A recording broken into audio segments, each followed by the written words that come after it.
My name is Konrad Styner. Tonight's story has the title, Boy in the Storm.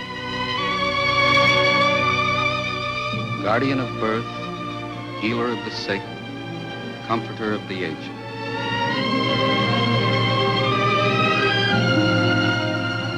To the profession of medicine, to the men and women who labor in its cause, this story is dedicated.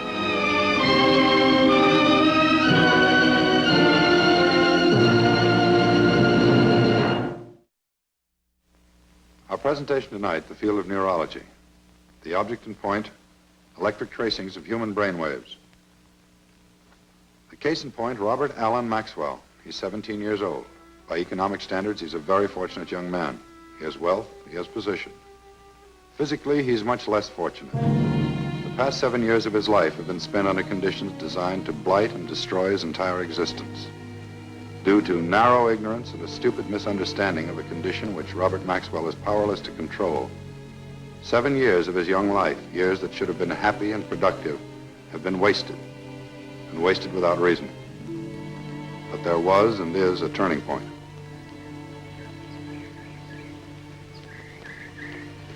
Oh, there he is now. Little Jack Horner, we call him. Oh, he's off someplace by himself. Robert?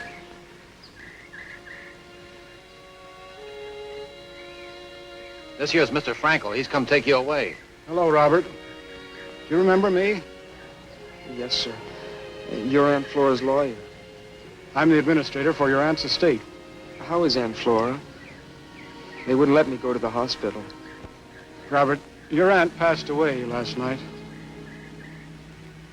She passed away. You mean she's dead? Aunt Flora's dead.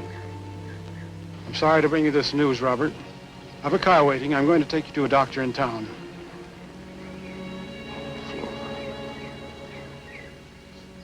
All right, boy, let's go. You've got your stuff to pack.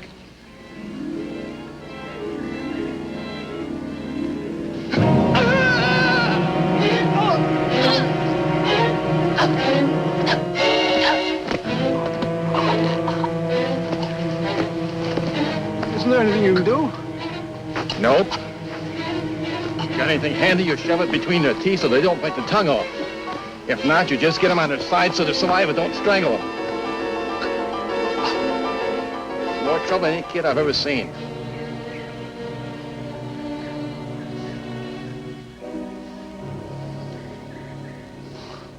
Sure's a mess, ain't he? Since the boy is the sole heir to the estate, we're obliged to get the best professional advice as to his condition. Now, my own physician recommended you, Dr. Moore. That was very kind of him. Now, the boy was orphaned at the age of 2, is that right? His parents were killed in a plane crash back east, and his aunt, Flora Maxwell, took charge of him. Do you happen to know what doctor his aunt consulted at that time? Well, no, I'm not sure there was anyone. You see, he was kept at home with a tutor. Miss Maxwell was very sensitive about the family reputation. She wanted the boy to have good care, and yet the boy having epilepsy and all. Epilepsy is not a dirty word, Mr. Frankel. I don't mean to criticize you or Miss Maxwell. It's an all too common attitude. Will the boy stay on at the house now? No, there are no relatives, no one to take care of him. He needs a home. Well, I suppose we can find somebody to take care of him. I wasn't thinking of someone you hire. I was thinking of foster parents. Not legal foster parents, more like a family guardianship. Someone who could give Robert the warmth and kindness and understanding that he needs. Who are you going to get to take care of a boy who has fits? You can't cure an epileptic, can you? Some forms can be cured surgically. The rest can be controlled. We can't cure diabetes either. We can only control it. Well, we'll talk about a home for him later on. Right now, I'd like to put the boy into a hospital for a series of tests to help establish an accurate diagnosis and start the proper treatment. That's all right with me, Doctor. I'm content to leave things entirely in your hands. I think it would be the best way to proceed. I'll send you a complete report. Robert Allen Maxwell was admitted to the Banner Memorial Hospital on the 23rd of August. Aside from a slight nutritional problem, he was in good physical condition. The neurological examination disclosed no evidence of brain damage. The blood study showed no evidence of hypoglycemia, a deficiency of sugar in the blood. Examination of the spinal fluid has proved entirely normal. The slight anemia connected with the nutritional deficiency is being corrected by diet and vitamin supplement. As part of the routine diagnostic procedure, an electroencephalogram was run by an EEG technician.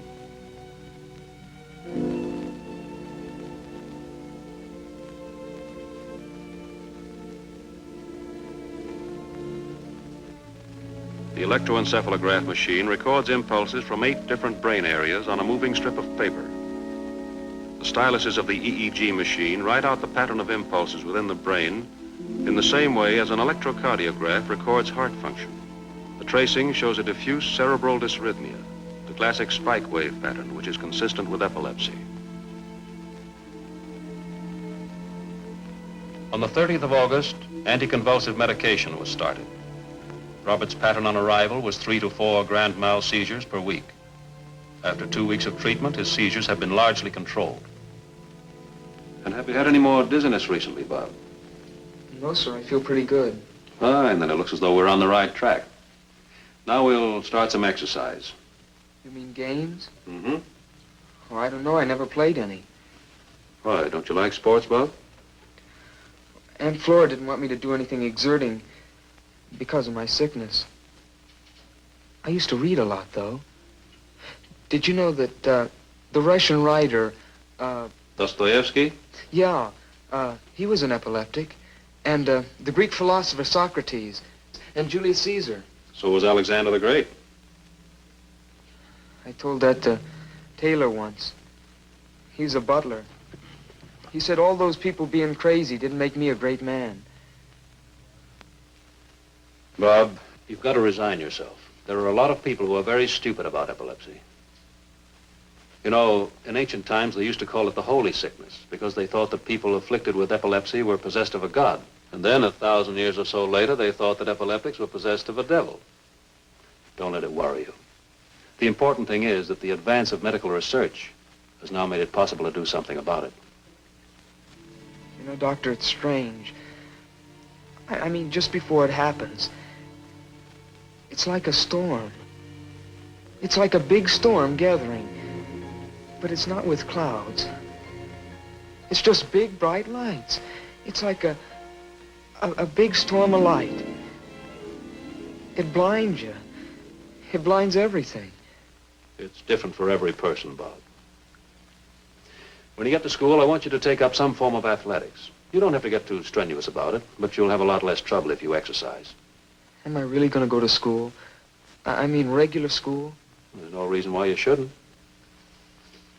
Say, I got to talking here and I lost all track of time. I'm late. I'll see you a little later this afternoon. Mm-hmm.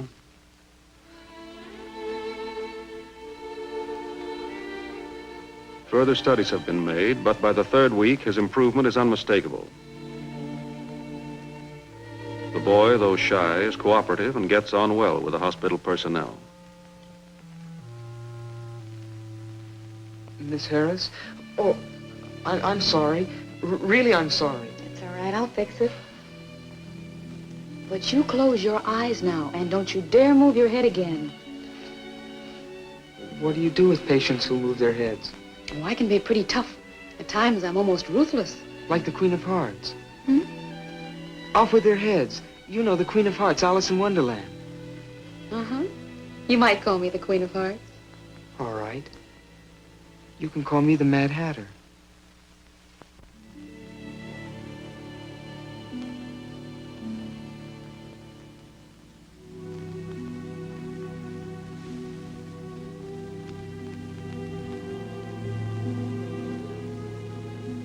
Psychometric tests show that the boy has superior intelligence, although his academic education has been severely neglected. Because of his constant improvement and the diminution of his seizures, the patient has been allowed a considerable amount of freedom within the hospital. Well, hi, Robert. Hello. How are you? I'm just frantic. We've been rushed all morning. I have to go down to the supply room. Well, you mind if I go with you? I was just taking a walk around. Delighted. The first time in 2 years I've had an escort to the supply room. Shall we go? September 28th. 4 weeks after the start of medication, the patient has been completely free of seizures for a week and a half.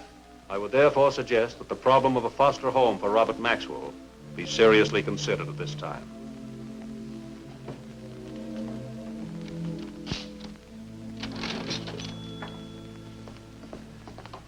Hi, Miss Harris.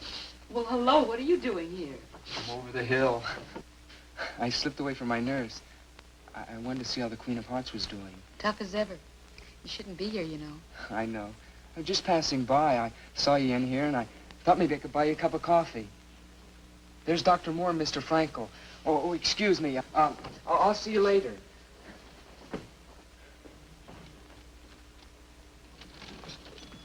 Hello, Nan. Hello, Dr. Moore. Miss Harris, meet Mr. Frankel. How do you do? How do you do? Sit down, Mr. Frankel. I've been through quite a list of people that might act as family guardian. We've consulted the bank, and, well, you've no idea how the epilepsy complicates things. If they're the sort of people that will take him, why, they're of questionable character. And if they're the people that we like, they won't take a boy with epilepsy. Dr. Moore, I don't like to butt in, but would this be about Robert? That's right. Well, it's just that I know a couple, friends of mine. Mr. Jennings is with a national insurance company. His wife's with a child guidance clinic. She's a consulting psychologist. They lost a son in Korea, a boy a few years older than Robert. Is that Samuel Jennings? Uh-huh. I know him. That's the thought. But there's still the problem of epilepsy. The Jennings lost a son. If they could get him back, I don't think they'd demand perfection. Do you?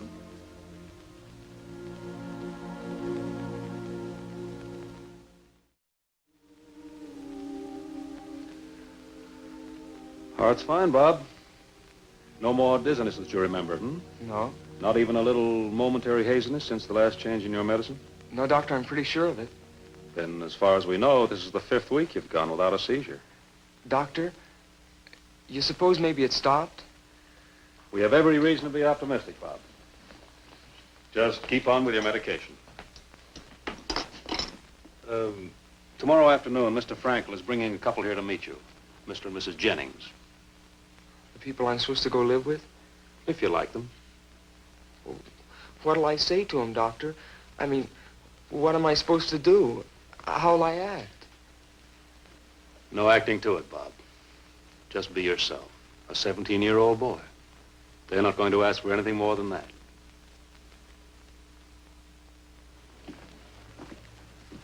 I've talked with the Jennings, Bob, and they're wonderful people. Well, it's up to you. Doctor, I'm a little nervous about meeting them. No, I think I can say with absolute certainty that it's mutual. Let's go.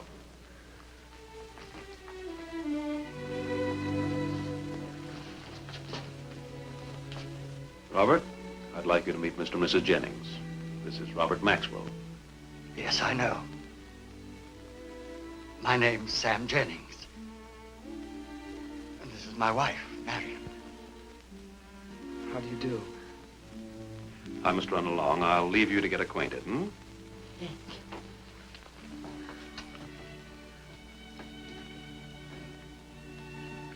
Well, I'm happy to meet you, Robert. I suppose Dr. Morris told you all about us. Yes, sir, he has. We live in the suburbs, Robert. That's just outside of town. Yes, ma'am.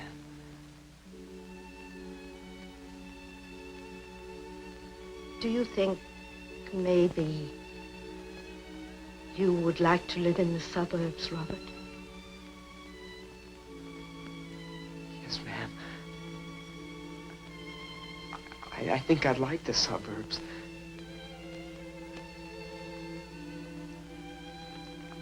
I think I'd like it very, very much.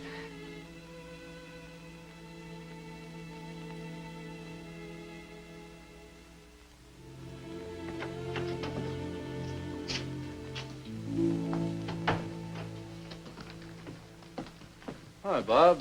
I was just arranging for you to leave us. You're a free man. I guess I am. Nervous? A little bit. It's not so much that. Doctor, whatever's wrong with me, it's not really like being crazy, is it? It has absolutely nothing to do with being crazy. It's an electrochemical process in the brain that... Well, look here. We don't completely understand the mechanism, but anybody is potentially able to have a seizure. Some people have a much greater susceptibility. Now, you described it as a storm, Bob. Actually, it's more like a flood, you might say. If you can imagine that everyone has a dam in their brain, something like this. Now, here is the water behind the dam. Some people have a high dam, so. And when disturbances pour in, they can hold a great deal before it spills over. When it does spill, you have a seizure. You mean I could be like I was? It could start again? We haven't had time yet to be sure that your present medication will be completely effective. But I want you to start to school as soon as possible so that you can start living a normal life. There's no guarantee that you might not have another seizure. If you should, we simply change the medication. It's nothing to be alarmed about. I see. Try not to be emotionally upset. Take your medicine and exercise moderately. I'll be seeing you quite frequently at first. The Jennings are picking you up at 3, aren't they? Yes. Thank you, Dr. Moore. Thank you very much. By the way, will I ever be able to get married? Say, you've made a more rapid recovery than I realized. Well, can I? No reason why you can't. There's some question about the hereditary aspect, but the chances of your children being epileptics are very little greater than anybody else's.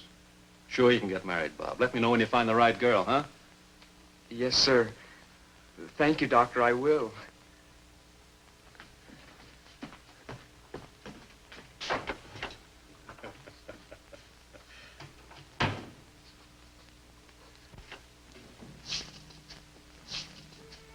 Hi, Robert. Nan, I thought I'd drop in a minute. You're leaving this afternoon. I wanted to see you. Well, I was just going downstairs. Like some coffee? I just talked to Dr. Moore. He says I'm pretty well. Doesn't think I'll have any more trouble. I wanted to thank you, Nan, for being so wonderful. About what? I don't know. Everything, I guess. I keep thinking of a poem I read a long time ago. The last verse. I always remembered it. In the desert, a fountain is springing. In that wild waste, there still is a tree and a bird in that solitude singing, which speaks of my spirit to thee. That's all. It's beautiful. What is it? Lord Byron. It's called Stanzas to Augusta. He was very much in love with her, but it was hopeless because she was his sister. Robert, what is it? What's the matter?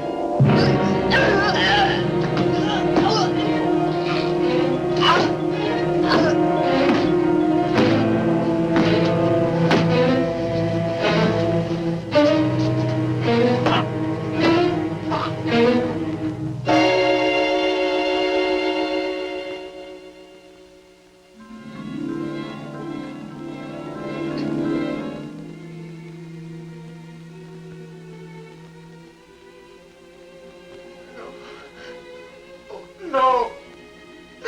Not here. Not here. It's all right, Robert. It's all right. It's all over now. Everything's all right. No. No. Not in front of you. Not here. Not with you.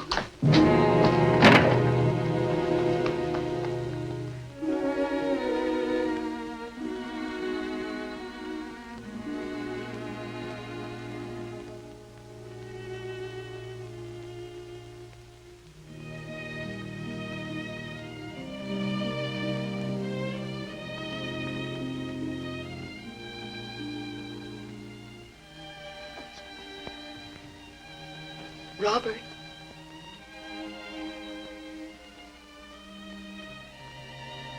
Robert? Robert? What just happened? It doesn't matter. You have to expect it once in a while. It doesn't mean anything. It doesn't mean anything at all. It does. It does. Please.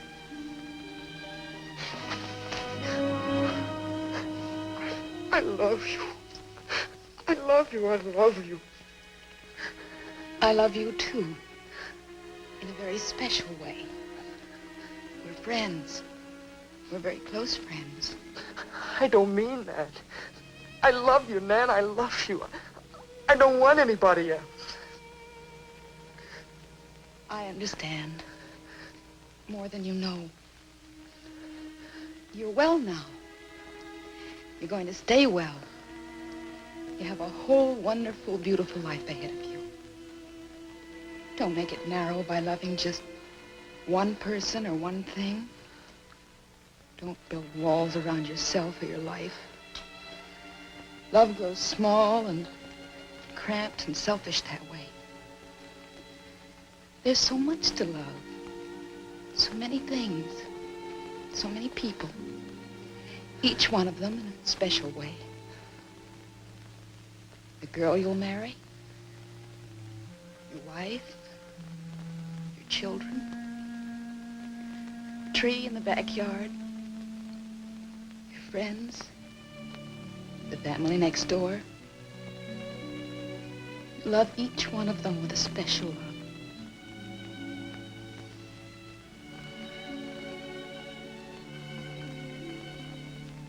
Robert, please put me on the list. Love me always. Because I'm someone who will always love you.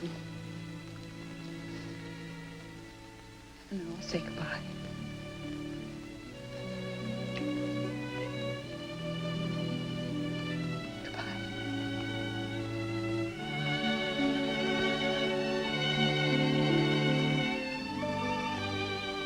Robert, will you write to me, please? Once in a while? Will you write to the Queen of Hearts?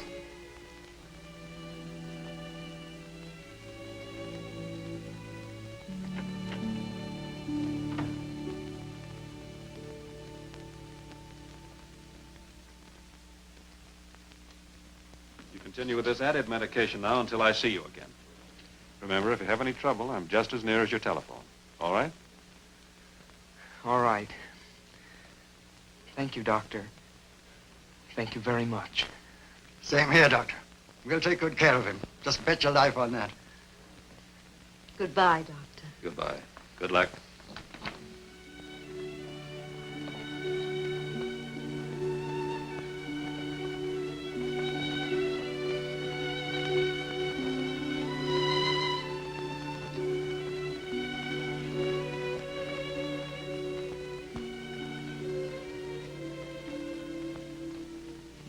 Certainly he's a nice youngster, isn't he? Uh-huh. Nice youngster.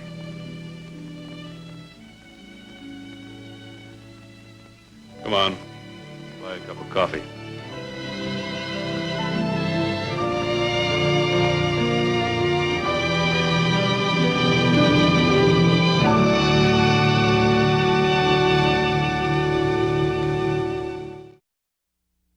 An epileptic is not insane, nor is he evil as men have imagined in the past. He is possessed of a disability as logically explainable as a lame leg. But the stigma of fear lives on, a reminder of man's superstitious past. This the doctor must treat, as well as the epilepsy. The practice of medicine does not stop with the administration of a pill or the use of a knife. It must also immunize against ignorance, intolerance, and superstition.